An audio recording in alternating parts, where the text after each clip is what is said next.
Vous n'allez pas me faire peur à votre petit cœur. Mais non. Connard! Me traiter de PD. Silence! Trouillard! Péteux! Très bien. Parce que t'es trop minable. Très bien. Que nous sommes en train de faire. En visite à Lunel dans l'Hérault, le ministre de l'économie, en 2016, Emmanuel Macron, a lâché une petite phrase qui a fait beaucoup de bruit. Venu à la rencontre de jeunes élèves d'une école du numérique afin de montrer un autre visage, d'une ville qui a perdu au moins 8 de ses jeunes en Syrie, le ministre a été interpellé par 2 hommes au sujet du projet de loi travail. Mais si vous n'aimez pas que la France soit bloquée, arrêtez de la bloquer. Mais voilà. Arrêtez de la bloquer, pourquoi on en a marre. Mais voilà, c'est très bien. J'ai pas les sous pour payer un travail comme ça. Et alors? Mais moi j'ai bossé. Mais attendez, vous savez la meilleure façon de se payer un costard, c'est? Vous n'allez pas me faire peur à votre petit cœur.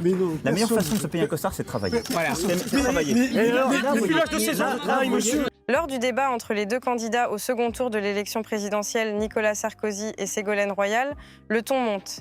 Ségolène Royal exprime fortement sa colère face à Nicolas Sarkozy, qui lui renvoie que pour être président de la République, il faut être calme et qu'elle perd ses nerfs. N'est pas acceptable et je suis très en colère et les parents et les familles qui vous en et les parents non je ne me calmerai ne montrez pas du doigt avec non, cet index pointé parce que franchement non je ne me calmerai pas non je ne me calmerai pas. Débrief des résultats des européennes de 2019 sur le plateau de TF1. Gilbert Collard, député apparenté au Rassemblement national, s'en prend violemment à Daniel Cohn-Bendit. Ce dernier bondit de sa chaise comme prêt à en découdre. Oui, ça va être grand faux témoin parce qu'il est quand même un soutien de la République en marche. Il doit vous ne pouvez pas lui nier. Bon. Sur l'utilité de votre... je suis qu'est-ce que vous êtes faux cul quand même. Vous avez 2 représentants de la République en marche. Mais allez-y. Tu es trop, Ah bon, ben je m'en vais. Alors, on l'a déjà dit. À peine assis, l'ancien député du Rassemblement national interrompt immédiatement Anne-Claire Coudray, qui présentait Daniel Cohn-Bendit comme grand témoin de l'émission, au vu de son parcours, de son passé et de sa longévité au Parlement européen, où il a été élu pour la première fois en 1994. C'est ça, au moins le Front les vieilles guenilles, les faux culs de la politique. Monsieur Collard, Monsieur Collard, Monsieur Collard, Monsieur Collard, oui, c'est insupportable, c'est insupportable. Coupez-leur le micro, c'est insupportable.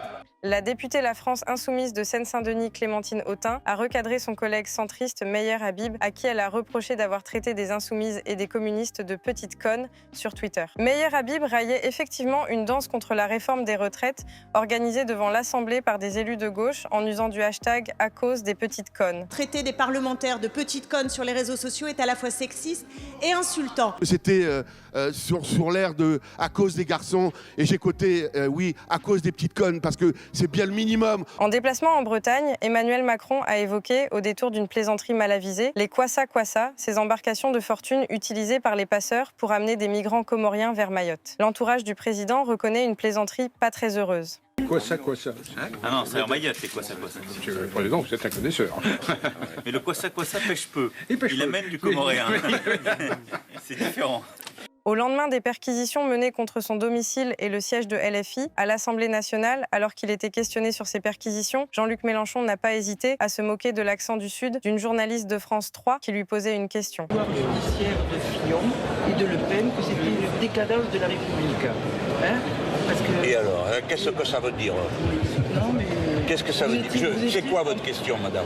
Quelqu'un a-t-il une question formulée en français et à peu près compréhensible? Parce que moi, votre niveau me dépasse, je ne vous comprends pas. S'il est bien un sujet sur lequel tous nos invités ici seront d'accord, c'est qu'aujourd'hui, c'est le débat le plus chaud. Expliquait Patrick Poivre d'Arvor en ouvrant le débat en 1989 sur TF1 entre le député de Marseille Bernard Tapie et le président du Front National Jean-Marie Le Pen. Intitulé de l'émission « L'immigration en question ». Vous êtes un tartarin, un bluffeur. Monsieur, pitre, monsieur. vous avez dit, attention, Écoutez, vous êtes un je vous ai dit, pitre. il y a une limite, vous dépassez la limite. Ne dites pas d'énormité comme ça. Et ne me menacez pas physiquement, monsieur Tapie. Il vous en cuirait. Parce que vous avez votre garde du corps, là. Non, moi. Vous rigolo. Enfin, regardez-vous. Sergio Coronado, l'un des seuls députés à avoir dévoilé son homosexualité en 2013, a reproché au chef de file des députés UMP, Christian Jacob, de l'avoir visé lorsqu'il avait déploré la tonalité hystérique de certaines interventions au 3e jour du débat sur le projet de loi autorisant le mariage homosexuel. Le président Jacob, se dirigeant vers moi, m'a qualifié d'hystérique. Alors, cher président Jacob, Vous auriez pu être plus franc et faire comme dans les cours d'école, me traiter de PD. C'était pas du tout une offense, c'est un constat. Après la vague d'indignation suscitée par des propos jugés racistes du député du Rassemblement national, Grégoire de Fournas, l'Assemblée nationale a voté son exclusion pour 15 jours, la plus lourde sanction disciplinaire possible. Les personnes secourues se trouvent dans une situation d'urgence absolue. Les prévisions météo indiquent une détérioration significative du climat. Pas du tout. Ces violences...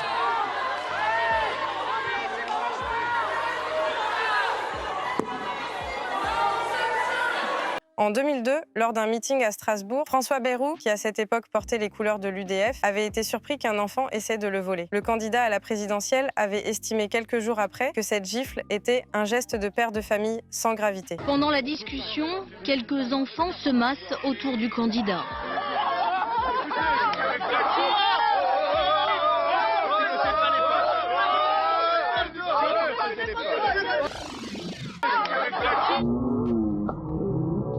Sur les bancs de l'Assemblée nationale, la nuit a été longue et visiblement plus éprouvante pour certains députés. Le député de la Somme, Jean-Philippe Tanguy, a offert une prise de parole farfelue en clôture de 5 jours de débats harassants sur le projet de loi pour le pouvoir d'achat. Et je tiens à la remercier au nom de tous les gens qui, à cette heure-là, vont se lever pour que le pays tienne debout. Alors, silence!